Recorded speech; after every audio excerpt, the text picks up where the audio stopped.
एक छोटे से गांव में जहां हरी भरी खेतियां और नदी का किनारा प्रकृति की गोद में बसा था, वहां रहती थी अनन्या। अनन्या एक साधारण सी लड़की थी जिसके सपने बड़े थे। उसकी आंखों में चमक थी और दिल में प्यार की चाह। गांव की ही एक लड़के राहुल ने उसकी जिंदगी को बदल दिया। राहुल एक मेहनती किसान का बेटा था जो दिन भर खेतों में काम करता और शाम को नदी किनारे बांसुरी बजाता।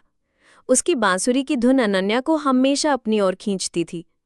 एक दिन मेला लगा था गांव में। अनन्या अपनी सहेलियों के साथ झूले झूल रही थी, तभी उसकी नज़र राहुल पर पड़ी। राहुल ने उसे देखकर मुस्कुराया और अनन्या का दिल धड़क उठा। मेले में दोनों की बातचीत शुरू हुई। राहुल ने अनन्या को अपनी बांसुरी की धुन सुनाई और अनन्या ने उसे अपने सपनों के बारे में बताया।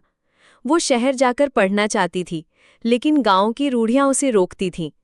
राहुल ने उसका हौसला बढ़ाया और कहा, सपने सच करने के लिए हिम्मत चाहिए अनन्या।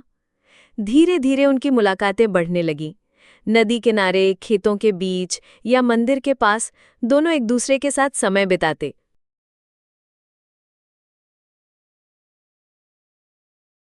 राहुल के परिवार को भी ताने सुनने पड़े।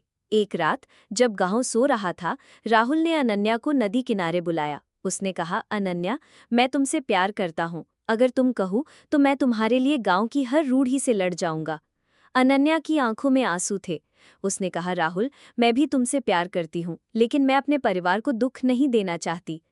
कई दिनों तक दोनों अलग रहे, लेकिन प्यार की ताकत रूढ़ियों से बड़ी थी। अनन्या ने हिम्मत जुटाई और अपने पिता से बात की। उसने उन्हें बताया कि राहुल उसका साथी नहीं, बल्कि उसका हौसला है। राहुल ने भी अपने परिवार को मनाया। आखिरकार गांव के बड़े बुजुर्गों ने दोनों के प्यार को स्वीकार किया। कुछ समय बाद अनन्या ने शहर जाकर अपनी पढ़ाई पूरी की और राहुल ने गांव में एक छोटा सा स्कूल खोला। दोनों ने मिलकर न केवल अपने सपनों को साकार किया, बल्कि गांव के बच्चों को भी नई राह दिखाई। उनकी